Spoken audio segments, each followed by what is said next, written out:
Hi everybody, it's Keren here from tuppencecoloured.co.uk. Thank you very much for joining me.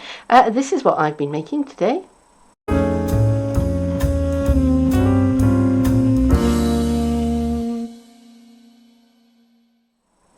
Well, the festive season's almost upon us, and I thought I would make myself some little lanterns to go onto my my festive tree. Sorry if the light looks a bit peculiar. I've actually turned my filming lights off so that you could see what was going on inside this little lantern. Of course, it's a little battery operated tea light, and I've constructed this lantern so that you can quite easily get at the tea light to turn it on and off. So I'm going to turn that off, and yeah, I'm going to proceed to show you how I made this.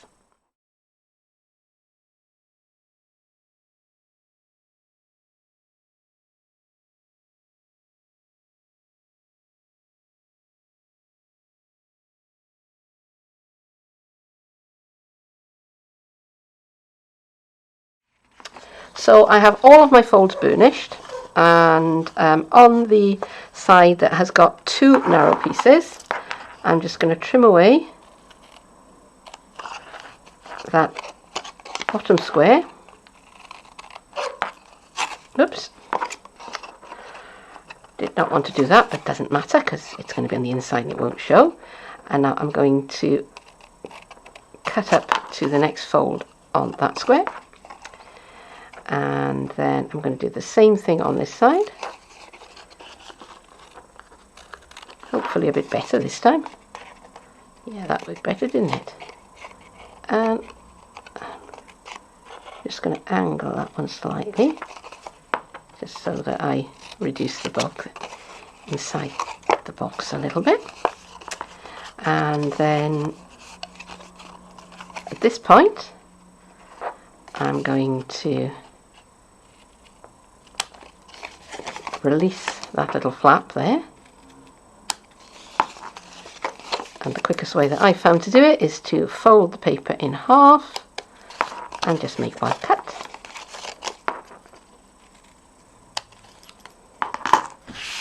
Get rid of the scrap paper there. Chop that off. Here's the shape that I'm left with, and this is going to be the bottom of the box. This is going to be the bit that the candle pokes through, and I'm going to find the middle of this section, working on the back, and I'm just going to put my ruler at the corners of that square. You see, here they are, corner there, corner there, corner there, corner there, yeah. And I'm just going to help myself find the centre of that square by joining those two corners with a pen, because you're not going to see it on the actual when the thing is actually in use. And I've got the smallest of my layering circles dies. This is actually about the largest circle that I would want to use. It's just a little bit smaller than the top of my battery operated tea light, so my tea light won't go through, but there's plenty of room for the flame part to pop through. And I'm going to centre that up onto that square that I've marked out, run it through my Big Shot. Be right back. And here it is, back from the Big Shot. And while I was there, I also cut this curvy keepsake, this mini curvy keepsake box out of a piece of vellum, and that is going to be the lantern part of the lantern. And I need to cut a corresponding hole out of the top of that, so I've got some low tack tape here just to help me, and again I'm working on the inside of my box, and I'm just trying to line that up to the best of my ability. Okay, so now I'm going to take the same die drop it back through that aperture that I've just cut, go over to my Big Shot and cut it out. Be right back. So here it is with a corresponding aperture, and I'm just going to stick these two pieces together. I'm going to use liquid adhesive. Yes, it will show, but in this particular project I don't really think that's going to matter. And if you really cared, you could use some glue dots. Okay, so now I have this shape, and I'm going to put some liquid adhesive on these two flaps,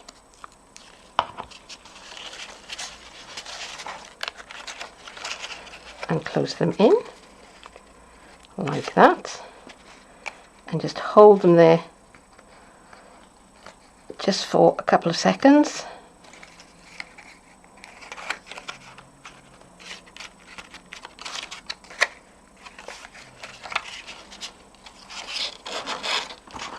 And that's pretty much it. So once the adhesive's had time to dry, I can go ahead and assemble my lantern. So I've folded back the two handle pieces on the treat box, and then one of the longer flaps comes over the top, and the other one comes over the other way, and that's my lantern part. And I can just turn my tea light on, pop it in through the hole. This flap comes over the top, these flaps pop in the side, and this one goes in behind, and there is my lantern. And you can quite easily get to the tea light to turn it on and off.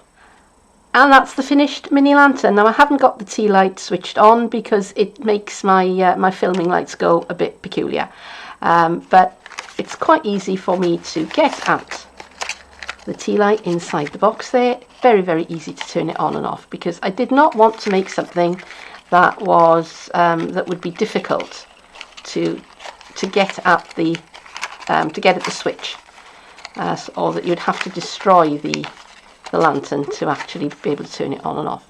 So I'm pretty happy with that. I'm going to go and make oh, I don't know, 5 or 6 more, so that I can hang them on my festive tree when I start to decorate the place up very shortly now.